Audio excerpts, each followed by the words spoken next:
የፋኖ ኃይሎች በጎንደር ቀጠና በ6 ግንባሮች ባደረጉት ተጋድሎ ድል መቀዳጀታቸውን ገልጸዋል። ወታደራዊ ተሽከርካሪ ወደመበትን የጎንደሩን ልዩ ተጋድሎ በምናስደምጥበት ዜናችን በሸዋ ጠቅላይ ግዛት የአገዛዙ ኮማንዶ ክፍለ ጦር ያለቀበትን የግንባር መረጃም አሰናድተናል። በቀዳሚነት ይደመጣል።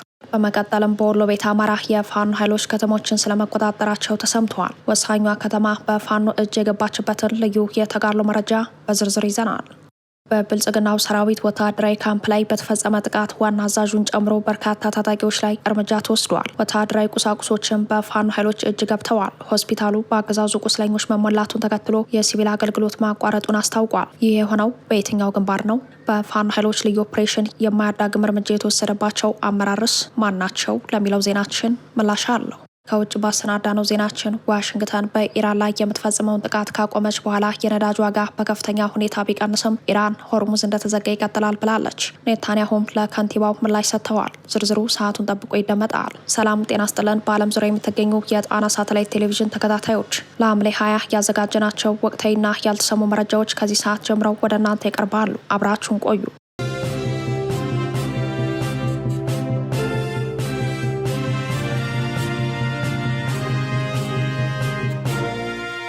የፋኖ ኃይሎች ተጋድሎ በጎንደርና በሸዋ። የፋኖ ኃይሎች በጎንደር ቀጠና በሁለት ወረዳ በ6 ግንባሮች በከፈቱት ውጊያ ድል መቀዳጀታቸውን ሲገልጹ፣ በሸዋ ቀጠና ለልዩ ዘመቻ የገባው የኮማንዶ ኃይል ክፉኛ መመታቱ ተሰምተዋል። በጎንደር እስቴ ወረዳ የአፋብን ጎንደር ጠቅላይ ግዛት በላይ እዝ ሜጀር ጄኔራል ውባንታ ባተ ኮር ከብልጽግናው ሰራዊት ጋር ባደረገው የፊት ለፊት ውጊያ ድል መቀዳጀቱን አስታውቋል። በኮሩ የጉና ክፍለ ጦር እስቴ ዴንሳ ብርጌድ አሃዶች በብልጽግናው ታጣቂ ኃይሎች ላይ በፈጸሙት ድንገተኛ ጥቃት ሰብአዊ፣ ቁሳዊ፣ ወታደራዊ ኪሳራ አድርሰዋል ተብሏል። የክፍለ ጦሩ የህዝብ ግንኙነት ኃላፊ ፋኖ ያሬድ ገደፋው ለጣና ሳተላይት ቴሌቪዥን እንደገለጸው ከመካነ ኢየሱስ ከተማ በቅርብ ርቀት ላይ ውጊያ የከፈቱት የእስቴ ዴንሳ ብርጌድ አሃዶች ለተከታታይ 5 ሰዓት ባደረጉት የጨበጣ ውጊያና የእጅ በእጅ የቦምብ ውርወራ ትንቅንቅ ከፍተኛ የሆነ ሰዋዊ፣ ቁሳዊና ወታደራዊ ኪሳራ አድርሰዋል ብለዋል። የፋኖ ኃይሎች በለበጥ እስላም ሀገር፣ በዘንባራቦ፣ አፎጥን ተራራና ይባ ወንዝ በሚባሉ ግንባሮች ሰፊ ቀጠና ሸፍነው ተዋግተዋል። ከዚህ በተጨማሪም ምክሬ ታዳጊ ከተማ አቅራቢያ ተጨማሪ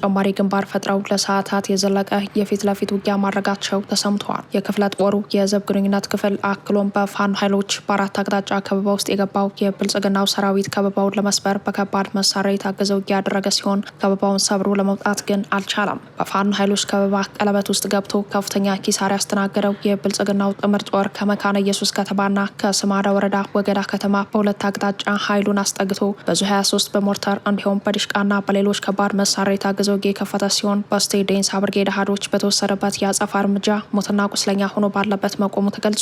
በርካታ ቀጠና ሸፍኖ በ5 ግንባሮች በተደረገ አውደ ውጊያ የተገኙ ዝርዝር ወታደራዊ ድሎችን አስመልክቶ ማብራሪያ የሰጠው የጉና ክፍለ ጦር የህዝብ ግንኙነት ኃላፊ ፋኖ ያሬድ ገደፋው በውጊያው አንድ ኦራል የብልጽግናው ሰራዊት ሎጂስቲክ ሙሉ በሙሉ ከጥቅም ውጭ መሆኑን ገልጸዋል። የህዝብ ግንኙነት ኃላፊው አክሎም በውጊያው ከፍተኛ ወታደራዊ ኪሳራ ያስተናገደው የብልጽግናው ሰራዊት 2 ፓትሮል ቁስለኛ ይዞ በሁለት አቅጣጫ የተመለሰ ሲሆን ዙ 23 ተኳሹን ጨምሮ ቁጥራቸው በአሃዝ ያልታወቀ የሰራዊቱ አባላት እርምጃ ተወስዶባቸዋል። በአካባቢው ያለው ወታደራዊ እንቅስቃሴ ተጠናክሮ መቀጠሉን የገለጸው ፋኖ ያሬድ በሾለክት ደንጎልትና በሌሎች የፋኖ ኃይሎች ቀጠና ለልዩ ዘመቻ የወጣው ጥምር ጦሩ በዲሽቃ የታገዘ ውጊያ ተከፍቶበት ባለበት እንዲቆም መደረጉን አክሏል። ከመካነ ኢየሱስ ከተማ የተነሳውና በዙ 23 ታግዞ በፋኖ ኃይሎች ላይ ልዩ ዘመቻ የከፈተው የብልጽግናው ሰራዊት በአሁኑ ሰዓት ወደ ደንጎልት ተራራ ተመልሶ መሰቀሉ ተሰምተዋል። ሌሎች የጣና ሳተላይት ቴሌቪዥን ምንጮች እንደገለጹት የብልጽግናው ጥምር ጦር በደንጎልት ተራራ ግራርጌ ዋናው መንገድ ላይ በመዝጋት ለገበያ ወደ መካነ ኢየሱስ ከተማ በመግባት ላይ ያሉ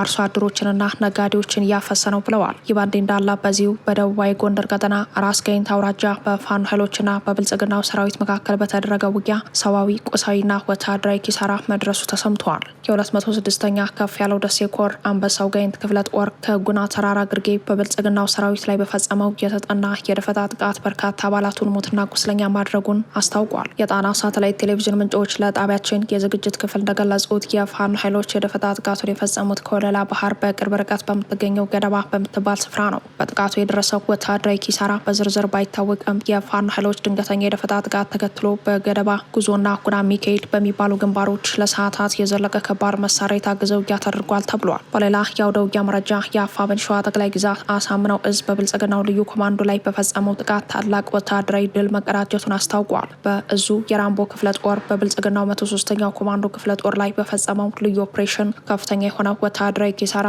አድርሶበታል ሲል የአፋብን ሸዋ ጠቅላይ ግዛት አሳምነው እዝ የህዝብ ግንኙነት መምሪያ አስታውቋል። የአፋብን ሸዋ ጠቅላይ ግዛት አሳምነው እዝ የአፄ አምደ ጽዮን ኮር አካል የሆነው ራምቦ ክፍለ ጦር በብልጽግናው ልዩ ኮማንዶ ኃይል ላይ በአይነቱ ለየት ያለና የተሳካ ኦፕሬሽን ማካሄዱን የገለጸው የህዝብ ግንኙነት መምሪያው ኦፕሬሽኑ የተፈጸመው ዛሬ ሐምሌ 20 ከሌሊቱ 10 ሰዓት ላይ ነው። ከሌሊቱ 10 ሰዓት እስከ ረፋድ ድረስ በፋኖ ኃይሎችና በብልጽግናው ኮማንዶ ክፍለ ጦር መካከል በተደረገ ውጊያ የፋኖ ኃይሎች ድል ማድረጋቸውን የተገለጸው ለሰዓታት ዘልቋል በተባለው ጠንካራ ውጊያ በርካታ የኮማንዶ አባላቱ ሞትና ቁስለኛ መሆናቸው ተሰምተዋል። እንደ እዙ የህዝብ ግንኙነት መምሪያ ገለጻ የልዩ ኦፕሬሽን የተፈጸመው በይፋትና ጥሙጋ አውራጃ ስር በሚገኙት አርማኒያ ክላስተር፣ አርማኒያ ማፉድ ገደባ፣ ማፉድ የውሃ ታንከርና ማፉድ ሚካኤል ቤተክርስቲያን አካባቢዎች ነው ብለዋል። እነዚህ ስፍራዎች ላይ ሰፍሮ በነበረው የብልጽግና 103ኛ የኮማንዶ ክፍለ ጦር ላይ ድንገተኛ እርምጃ መውሰዱን የገለጸው የአፄ አምደ ጽዮን ኮር ራምቦ ክፍለ ጦር ባደረገው ስልታዊ ውጊያ የብልጽግናውን ሰራዊት ምሽግ አስለቅቆ በርካታ ኃይሉ ላይ እርምጃ መውሰዱ ተረጋግጧል።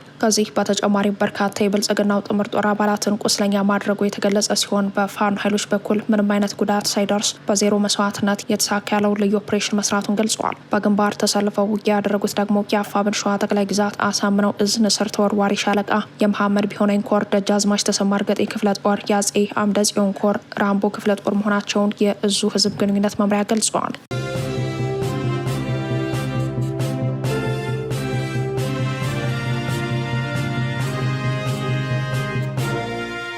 የፋኖ ኃይሎች ተጋድሎ በወሎ ግንባር ከትናንት የቀጠለው ከባድ ውጊያ እየተደረገ መሆኑ የተገለጸ ሲሆን የፋኖ ኃይሎች ዳውንት ወረዳን መቆጣጠራቸውን አስታውቀዋል። የአፋብን ወሎ ቤተ አማራ ምኒልክ ዕዝ ህዝብ ግንኙነት መምሪያ ለጣና ሳተላይት ቴሌቪዥን እንደገለጸው ፋኖ ባደረገው ብርቱ ተጋድሎ ዳውንት ወረዳን ሙሉ በሙሉ ተቆጣጥሯል። እንደ ህዝብ ግንኙነት ክፍሉ ገለጻ የብልጽግናው ሰራዊት በደረሰበት ጥቃት ሞትና ቁስለኛ ሆኖ መሸሹ የተገለጸ ሲሆን በቀጠናው የገባው ሰንጥቅ ክፍለ ጦር ወረዳውን ተቆጣጥሯል። የአፋብን ወሎ ቤተ አማራ ምኒልክ ዕዝ 106ኛ ኮር 31ኛ ሰንጥቅ ክፍለ ጦር የፋኖ አባላት በቅንጅት በፈጸሙት የተደራጀ ማጥቃት ዳውንት ወረዳን ሙሉ በሙሉ መቆጣጠራቸውን የተሰማው የግንባር የመረጃ ምንጮቻችን ለዝግጅት ክፍላችን እንደገለጹት የፋኖ ኃይሎች ወረዳውን ሲቆጣጠሩ የአገዛዙ ወታደራዊና ፖለቲካዊ ኃይል ዳውንትን አስረክቦ ወጥቷል። በወረዳው የብልጽግና መዋቅር ሙሉ በሙሉ መፍረሱን የገለጸው የአፋብን ወሎ ቤተ አማራ ምኒልክ ዕዝ ህዝብ ግንኙነት መምሪያ በርካታ የሚሊሻና የፖሊስ አባላትን በፋኖ መማረካቸውን ይፋ አድርጓል። በፋኖ ተጋድሎ ነጻነቱን ያገኘው የወረዳው ማህበረሰብም አደባባይ በመውጣት ደስታውን መግለጹና ከፋኖ ኃይሎች ጎን መሆኑን ማረጋገጡን የተሰማው በወረዳው የነበረው የብልጽግና ሰራዊት ንጹሃንን በመግደል በማገትና በመዝረፍ በአማራ ህዝብ ላይ መጠነ ሰፊ ግፍ ሲፈጽም እንደነበረም ነዋሪዎች ለእዙ ህዝብ ግንኙነት መምሪያ ገልጸዋል ተብሏል። ዳውንት ወረዳ ነጻ ሲወጣ ለአገዛዙ ሰራዊት መረጃ በመስጠትና መንገድ በመምራት ህዝቡን ሲያስገድሉ የነበሩ የወረዳው አመራሮች ከስርዓቱ ጦር ጋር አብረው መውጣታቸውም ተነግሯል። በሰሜን ወሎ ቆቦ ወረዳ ሮቤትና ዙሪያው ከወልዲያ ከተማ በቅርብ ርቀት በሚገኙ ቀጠናዎች እንዲሁም በሐራ ከተማና አካባቢው እስካሁን የቀጠለ ከባድ ውጊያ እየተደረገ መሆኑንም የጣና ሳተላይት ቴሌቪዥን የግንባር ምንጮች ገልጸዋል። በሌላ ዜና አገዛዙ ባልሽ የፋኖ አባል ነው በሚል አግቶ የወሰዳት ሴት ለአንድ ወር ያክል ደብዛዋ መጥፋቱና አሁንም አድራሻዋ ለመታወቁ ተነገረ። አድራሻዋ የጠፋው እንስት በጄኔራል ብርሃኑ ጥላሁንና በጄኔራል ሶፊያ መሐመድ ቀጥተኛ ትዕዛዝ እንደታፈነችም ተገልጸዋል። በጄኔራል ብርሃኑ ጥላሁንና በጄኔራል ሶፊያ መሐመድ ቀጥተኛ ትዕዛዝ ባለቤቴ ቃል ኪዳን ውቤ ከታፈነችና ደብዛዋን ካጠፏት አንድ ወር ሞላት ሲልም ባለቤቷ ፋኖ መንግስቱ አማረ ገልጿል። ምንም እንኳን ጉዳዩ ቢያሳስበውም የባለቤት የመታገትና መጥፋት ከያዘው ዓላማና ትግል ወደ ኋላ እንደማያስቀረው አርበኛ መንግስቱ አማረ ተናግሯል።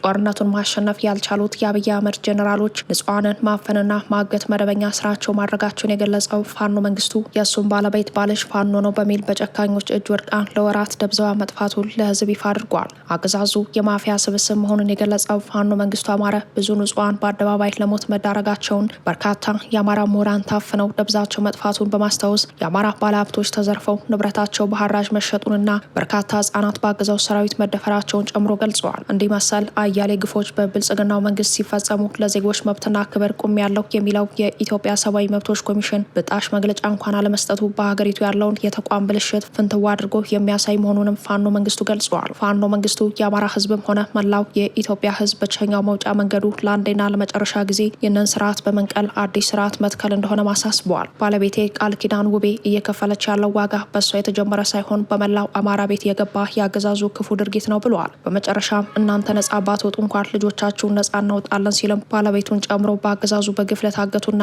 አድራሻቸው ለጠፉ ንጹሃን አማራዎች መልእክት አስተላልፈዋል።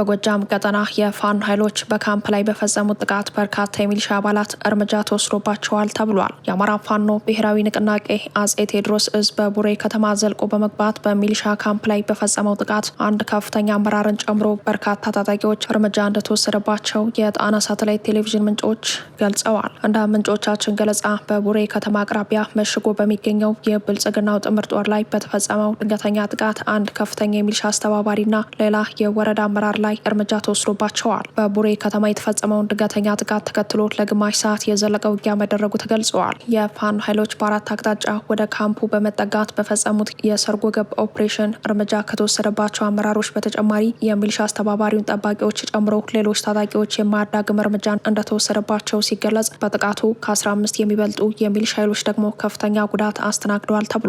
በፋኖ ኃይሎች ድንገተኛ ጥቃት ጉዳት ያስተናገዱ የሚሊሻ ኃይሎች ወደ ቡሬ ከተማ የሕክምና ጣቢያ መግባታቸውን የጣና ሳተላይት ቴሌቪዥን የሆስፒታል ምንጮች ገልጸዋል። በርካታ ቁጥር ያላቸው የሚሊሻ ኃይሎች ወደ ሕክምና ጣቢያ መግባታቸውን ተከትሎ ሆስፒታሉ የሲቪል አገልግሎት ማቋረጡን የገለጹት የመረጃ ምንጮች በሕክምና ውስጥ ከሚገኙ የሚሊሻ ኃይሎች መካከል 3ቱ በሞትና በህይወት መካከል ናቸው። የመትረፍ እድልም የላቸውም ተብሏል። የፋኖ ኃይሎች በቡሬ ከተማ መውጫ በሮች ላይ በነበረው ወታደራዊ ካምፕ ጥቃት ከፈጸሙ በኋላ በምሽጉ ውስጥ የነበሩ ወታደራዊ ቁሳቁሶችንም በምርኮ ማግኘታቸው ተገልጸዋል። በከተማው አቅራቢያ በከባድ መሳሪያ የታገዘ ተኩስ እንደነበር የገለጹት ምንጮቻችን አሁንም በአካባቢው ውጥረት እንደነገሰ ነው ሲሉ አክለዋል። ይህ በእንዲህ እንዳለ የአፋብና አጼ ቴዎድሮስ እዝ የአመራር ሪፎርም ማድረጉን አስታውቋል። ላለፉት ወራት የአመራር ሪፎርም ለመስራት ከፍተኛ ስራ ሲሰራ ቆይቷል ያለው የአፋብን የህዝብ ግንኙነት መምሪያ በዚህ ሂደት እዙ መዋቅራዊ አንድነቱ ተጠብቆ ጤናማ ሽግግር እንዲያደርግ ሂደቱን በጥንቃቄና በትዕግስት መምራት አስፈላጊ በመሆኑ በሚፈለገው መልኩ በፍጥነት ሳይጠናቀቅ የቆየ ቢሆንም የአደረጃጀት ፈተና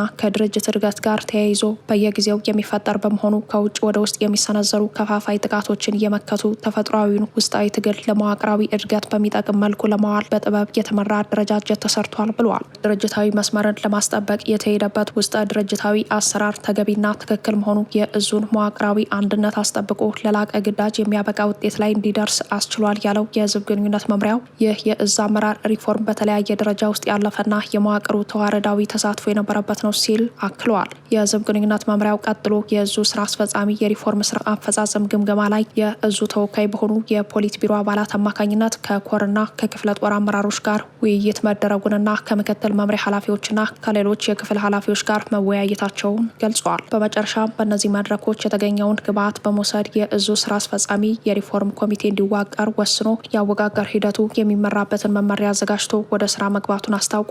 በዚህ መሰረት የእዙን አመራሮች የሚከተሉትን አድርጎ መምረጡን የህዝብ ግንኙነት መምሪያው አስታውቋል። በዚህም ሰብሳቢ አርበኛ ተፈሪ ካሳሁን፣ ምክትል ሰብሳቢ አርበኛ ጎበዜ ጌታቸው፣ ወታደራዊ አዛዥ ሻለቃ የኔዓለም ዘለቀ፣ ምክትል ወታደራዊ አዛዥ መቶ አለቃ እሱ ባለዋለ፣ ፖለቲካ መምሪያ ኃላፊ አርበኛ ግሩም ምሳሌ፣ ጽህፈት ቤት ኃላፊ አርበኛ ናትናኤል ስናማው፣ የህዝብ ግንኙነት መምሪያ ኃላፊ አርበኛ ውግድረስ ጤናው አድርጎ የመደበ ሲሆን ከዚህ በተጨማሪም ሌሎች ስራ አስፈጻሚዎችንና ምክትል ስራ አስፈጻሚዎችን በስሩ አካቷል።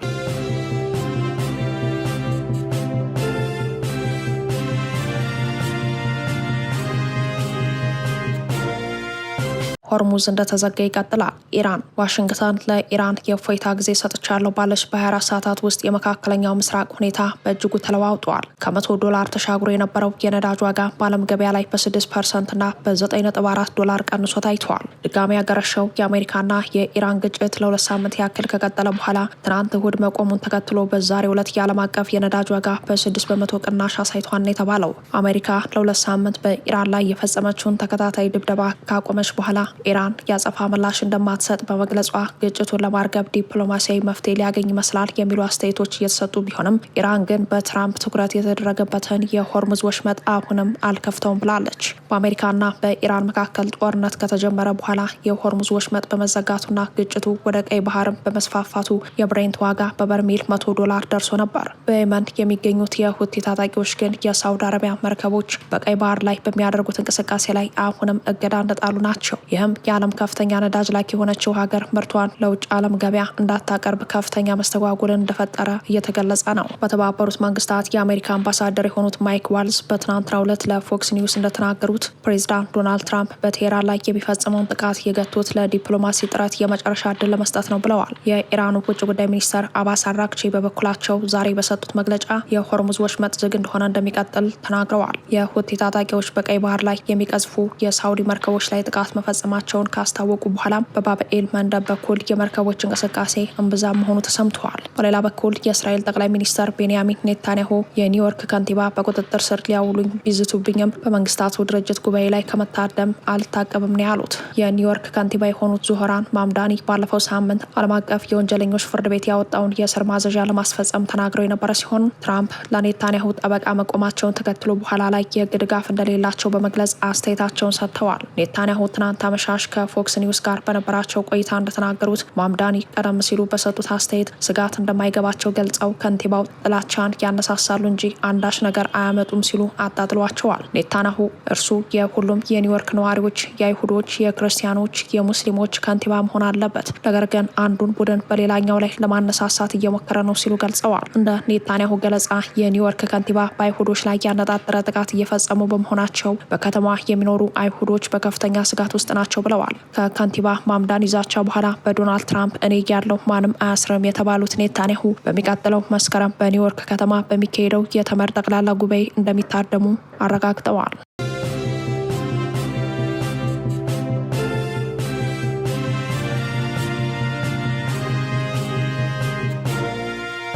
የህወሓትን ወቅታዊ ጦርነት ቀስቃሽ እንቅስቃሴ የተቃወመው የወልቃይት ጠገዴ ጠለምት አማራ ምሁራን ማህበር በትግራይ ክልል ለሚንቀሳቀሱ ሰላማዊ የፖለቲካ ታጋዮችና ለሁሉም የክልሉ ተወላጅ ለሆኑ ሊቃን እንዲሁም ምሁራኖች ወቅታዊ ጥሪ አስተላልፈዋል። መግለጫው እንደሚከተለው ይቀርባል። ለትግራይ ሊቃን ምሁራንና የተቃዋሚ ፖለቲካ መሪዎች ጉዳዩ የአማራና የትግራይ ህዝብ ብሎም የኢትዮጵያ ሀገረ መንግስት አንድነት አደጋ የሆነውን የጥፋት ቡድን በጋራ መታገል ይመለከታል። ከጅምሩ የኢትዮጵያን የጋራ ማንነት ክዶ ለታላቋ ትግራይ የሀገር ምስረታ የተነሳው ህወሓት በዓለም የፖለቲካ ታሪክ የሚጠላውን ሀገርና ህዝብ የመራ ብቸኛው ድርጅት ስለመሆኑ ከመላው የኢትዮጵያ ብሔረሰቦች የተሰወረ ሀቅ አይደለም። ይህንን እውነታ የትግራይ ሊቃን ምሁራንና የፖለቲካ መሪዎች በጊዜ ሂደት ተረድታችሁታል ብለን እናምናለን። በህወሓት የጥፋት ሴራ ደም ያልፈሰሰበት የኢትዮጵያ ግዛት የለም። ለብሔሮችና ብሔረሰቦች መብት ታገልኩ ቢልም በገቢር የኢትዮጵያ ልጆች ለስልጣኑ የበላይነት ሲል እርስ በርስ ሲያጋጭና በመካከላችን በሚፈጠረው ቅራኔ የፖለቲካ ትርፍ ሲሰራ የኖረ የጥፋት ቡድን ነው። ይህንኑ የጥፋት ዓላማውን ዛሬም ቢሆን የትግራይ ህዝብ ከኢትዮጵያዊነቱ እንዲፋታና እርስ በርስ እንዲከፋፈል የማይፈነቅለው ድንጋይ የለም። የህወሓት የፖለቲካ ግብ በአማራ ቁልቁለት እንዲሁም ህብረትና አንድነቷን ባጣች የተዳከመች ኢትዮጵያ ስር የበላይነቱን ማረጋገጥ ስለመሆኑ ከፈጠራቸው የውሸት ትርክቶች የጥላቻ ፖለቲካውና ከግዛት አስፋፊነቱ መረዳት ይቻላል። መላው የትግራይ ልሂቃን ምሁራንና የተቃዋሚ ፖለቲካ መሪዎች እንደሚያውቁት ህወሓት ለ30 ዓመታት በወረራ ይዟቸው በነበሩ በወልቃይት ጠገዴ ጠለምት አካባቢዎች በአማራ ተወላጆች ላይ የዘር ማጥፋት ወንጀል መፈጸሙን ነው። ለዚህ የወንጀል ድርጊት የሰውና የጅምላ መቃብር ምስክሮችን አስረጅ ምሳሌ አድርገን እናቀርባለን። ላለፉት 30 ዓመታት በወልቃይት ጠገዴ ጠለምት አማራ ነኝ ማለት የጥቃት ምንጭ ነበር። 2008 ዓ.ም የወልቃይት ጠገዴ አማራ ማንነት ነው ሰን አስመላሽ ኮሚቴ የህዝቡን ጥያቄ አንግቦ በመነሳት ህጋዊና ህገ መንግስታዊ በሆነ መንገድ ጥያቄውን ለሚመለከታቸው አካላት ቢያቀርብም ህወሓት ጉዳዩን ለአንዴና ለመጨረሻ ጊዜ ከምድረገጽ አጠፋለሁ ብሎ በመነሳት ኮሚቴው ለግድያ እስርና መሳደድ መዳረጉና በመጨረሻም ዜጎች አማራ በመሆናቸው ብቻ ማይካድራን በመሰሉ ቦታዎች በጅምላ ተጨፍጭፈዋል። አሁን ላይ ያ ሁሉ መከራ አልፎ እነዚህ አካባቢዎች ነጻ ከወጡ ጊዜ ጀምሮ ህዝቡ ራሱን በራሱ እያስተዳደረ ይገኛል። የወልቃይት ጠገዴ ጠለምት አማራ እየጠየቀ ያለው ማንነቴ አማራ ነው፣ ማንነቴና አስተዳደራዊ ፍላጎቴ ተከብሮልኝ በአማራ ክልል ስር ልተዳደር የሚል ነው። ህወሓት በአማራ ህዝብ ላይ በተከለው የጥላቻ ፕሮፓጋንዳ የተነሳ የአማራ ጥያቄ የሌሎችን መብት የሚጋፋና የሚጨፈልቅ እንዲመስል ለማድረግ ሞክሯል። ተናግረዋል። እውነታው ግን አማራ የሚፈልጋት ኢትዮጵያ ከማንም በላይ አሊያም ከማንም በታች መሆን ሳይሆን ነጻነት፣ እኩልነት፣ ፍትህና በህግ ተገዥነት የተመሰረተ ዲሞክራሲ የሰፈነባት ጠንካራ ህብረ ብሔራዊ አንድነት ያላት ሀገር ተገንብታ ማየት ነው። በዚህ መሻት ውስጥ በመሰረታዊነት የሚጠይቃቸው ጥያቄዎች ከታሪክ፣ ከህግ፣ ከሞራል የሚቃረኑ አይደሉም። የወልቃይት ጠገዴ፣ ጠለምትና ራያ ጉዳይም በዚሁ አግባብ የሚታይ ነው። ስለሆነም የትግራይ ሊቃን፣ ምሁራንና የተቃዋሚ ፖለቲካ መሪዎች አንደኛ ከምስረታው ጀምሮ የአማራን ህዝብ በጠላትነት ፈርጆ በትርክት በተቋምና በስርዓት አማራን ሲያጠቃና በሌሎች እንዲጠቃ ሲያደርግ በግዛት ተስፋፊነቱ ተከዜን ተሻግሮ የሰሜን በጌ ምድር አካል የሆኑትን ወልቃይት ጠገዴና ጠለምት እንዲሁም የወሎ ክፍለ ሀገር አካል የሆነውን ራያን በወረራ ወደ ትግራይ ሲያጠቃልል በእነዚህ አካባቢዎች ባለርስት ሆነው ይኖሩ በነበሩ የአማራ ተወላጆች ላይ የዘር ማጥፋት ወንጀል ሲፈጽም በጅምላ ወደ እስራት ሲያግዛቸው ከቀያቸው በግፍ ሲያፈናቅላቸው ወዘተ እውነታውን እናንተ ታውቁ ነበር። ይህ አልበቃ ብሎ ጥቅምት 24 2013 ዓ.ም የሀገር መከላከያ ሰራዊት ሰሜን እዝ ከጀርባ በመውጋት በዘመናዊ የኢትዮጵያ ታሪክ ታይቶ የማይታወቅ ክህደት በመፈጸም ደም አፋሳሽ ጦርነት መቀስቀሱ፣ ይህንን ተከትሎ በማይካድራ፣ ጭና፣ ቆቦ፣ አጋምሳ፣ ወልዲያ፣ ንፋስ መውጫ፣ ጋሸና፣ ኮምቦልቻ በተለያዩ የአማራና አፋር አካባቢዎች የፈሰሰው የንጹሃን ደም ጠባሳው ዛሬም አልሻረም። ህወሓት እነዚህን ወንጀሎች የፈጸመው በትግራይ ህዝብ ነጻ አውጭነት ስም እየተንቀሳቀሰ ነው። አሁንም የጦርነት ዝግጅት እያደረገ ያለው በትግራይ ህዝብ ስም ነው። ስለሆነም የትግራይ ሊቃን፣ ምሁራንና የተቃዋሚ የፖለቲካ መሪዎች ከአማራና ከሌሎች የኢትዮጵያ ብሔረሰቦች ጋር በጋራ በመቆም በስሜ ይህ አይደረግም በማለት ከጋራ ጥፋተኝነት ራሳችሁ እንድታድኑ የጋራ ትግል ጥሪያችንን እናቀርባለን። የትግራይ ሊቃን ህወሓት በአማራ ህዝብ ላይ በተለይ ደግሞ በወልቃይት ጠገዴ፣ ጠለምትና ራያ ያደረሰውን ግፍና በደል እያዩ እየሰሙ በስሜ ይህ አይደረግም በማለት ፋንታ አንዳንዶች የዘር ማጥፋቱን በሀሳብና በድርጊት ሲደግፉ ታይተዋል። ይህ ታሪክ ከእንግዲህ አይደገምም። የጋራ ትግል እንድናደርግ ታሪካዊ ጥሪያችንን እናቀርባለን። ዛሬም ቢሆን በህወሓት ፋሽስታዊ ጭካኔ ለ40 ዓመታት በጅምላ የተጨፈጨፉ ወገኖቻችንን አጽም ለቅመን በክብር አሳርፈን አልጨረስንም። ያረፈብን የታሪክ ጠባሳ ገና አልሻረም። አሁንም የወገኖቻችን በደል ፍትህ አልተሰጠም። በዚህ ሁኔታ ወደ ወልቃይት ጠገዴ፣ ጠለምት የሚመጣ ወንጀለኛ ካለ የሚመጣው ለፍርድ ብቻ ይሆናል። አሁን ባለው ተጨባጭ ሁኔታ ከትግራይ ሊቃን፣ ምሁራንና የተቃውሞ ፖለቲካ መሪዎች በትንሹ የሚከተሉት ኃላፊነቶች ይጠበቃሉ። አንደኛ፣ ህወሓት በወልቃይት ጠገዴና ጠለምት የአማራ ተወላጆች ላይ ለፈጸመው የዘር ማጥፋት ወንጀል እውቅና መስጠት። ሁለተኛ፣ ባለፉት 30 ዓመታት በእነዚህ አካባቢዎች የዘር ማጥፋት ወንጀል ጨምሮ ልዩ ልዩ ግፍና በደሎች ለተፈጸመበት የአማራ ህዝብ የፍትህና የካሳ ጥያቄው እንዲመለስለት አጋርነትን ማሳየት። ሶስተኛ፣ በትግራይ ህዝብ ጉያ ውስጥ የተሸሸጉም ሆኑ በስደት ዓለም ያሉ የዘር ማጥፋት ወንጀሉን በሀሳብ የደገፉ በተግባር ያስፈጸሙ አሁንም ለዳግም ደም አፋሳሽ ጦርነት እየተዘጋጁ ያሉ የጥፋት ቡድን የህወሓት አመራሮች፣ አባላትና አጋሮቹ ለፍርድ እንዲቀርቡ አሳልፎ መስጠት። አራተኛ፣ ወልቃይት ጠገዴ፣ ጠለምትና ራያ በታሪክ የአማራ ግዛት መሆናቸውን ድህረ 1983 በጉልበት ተነጥቀው ተወስደው እንደነበሩ አምኖ መቀበል ናቸው። የወልቃይት ጠገዴ፣ ጠለምትና ራያ አማራ አስተዳደራዊ ፍላጎቱን በተመለከተ ትናንትም ሆነ ዛሬ ቃሉ አንድ ነው። ማንነታችን አማራ ነው፣ አስተዳደራዊ ፍላጎታችን በአማራ ክልል ስር መተዳደር ነው የሚለው ህዝባዊ መሰረት ያለው ጥያቄ ሊከበርለት ይገባል። ከትግራይ የሚመጣ ጥሩ ጎረቤት እንጂ አስተዳደር ፈጽሞ አንቀበልም እያለ ያለው ህዝቡ ዛሬ ወደ ኋላ ላንመለስ ነጻ ወጥተናል የሚል አቋሙን በአደባባይ ደጋግሞ አሰምተዋል። ስለ ህዝቡ ማንነት ከራሱ በላይ ምስክር ሊሰጥ የሚችል አንዳች አካል የለም። ከእንግዲህ ከህወሓት ሊቃጣ የሚችል የትኛውም አይነት የጦር ወረራ ከአሸባሪነትና ከሀገር አፍራሽነት ተግባር ተለይቶ የሚታይ አይደለም። የወልቃይት ጠገዴ አማራ ህዝብ የራሳችንን አሳልፈን አንሰጥም አልን እንጂ የማይገባንን ለሁለታችንም ተፈጥሯዊ ወሰን የሆነውን ተከዜ ወንዝን አልፈን አልጠየቅንም። እኛ የእናንተን ትግራዋይ ማንነትና ወሰን እንደምናከብረው ሁሉ እናንተም የእኛን አማራዊ ማንነትና ወሰን ልታከብሩ ይገባል። የወልቃይት ጠገዴና ጠለምት አማራ ህዝብ እንኳንስ ኢትዮጵያዊ ዜግነት ከሚጋሯቸው ህዝቦች ቀርቶ ከጎረቤት ሀገራት ወንድም ህዝቦች ጋር በሰላም በፍቅርና በመከባበር መኖር የሁልጊዜ ምርጫው የጥንት ታሪኩ ማካን ነው። በሌላ በኩል በአንዳንድ የትግራይ ሊቃን ዘንድ ችግርን ወደ ውስጥ ከማየት ይልቅ ችግሩን ውጫዊ አድርጎ የመመልከት ዝንባሌ ይታያል። የትግራይ ህዝብ ወደ ውስጡ በማየት ግማሽ ክፍለ ዘመን በላዩ ላይ ተጣብቆ የቆየውን ህወሓትን ኦዲት ሊያደርገው ይገባል። ተጠያቂነትን የማያውቀው የዚህ ድርጅት አሰራር የትግራይን ህዝብ ዘመድ እያሳጣው ዋጋ እያስከፈለው ይገኛል። እንደ ሰላም ወዳድ ጎረቤት ምክራችን የትግራይ ሊቃን፣ ምሁራንና የተቃዋሚ ፖለቲካ መሪዎች የትግራይን ውስጣዊ ቀውስ ወደ ውስጥ በመመልከት እንጂ ውጫዊ በማድረግ የሚገኝ መፍትሄ የሚቀየር ሁኔታ የለም። በመሆኑም በትግራይ ህዝብ ስም የሚነግዱ የጥፋት ቡድን አመራሮች እያደረጉት ያለው አውዳሚ የጦርነት ዝግጅት በተግባር በመቃወም አውዳሚ ጦርነቱን ለማስቀረት ከወገናችሁ የአማራ ህዝብና ቀሪው የኢትዮጵያ ህዝብ ጎን በመሰለፍ ታሪካዊና ሞራላዊ ኃላፊነታችሁ እንድትወጡ ጥሪያችን እናቀርባለን። የወልቃይት ጠገዴ ጠለምት አማራ ምሁራን ማህበር ሐምሌ 19 2018 2018 ዓ.ም ሁመራ ጎንደር ኢትዮጵያ።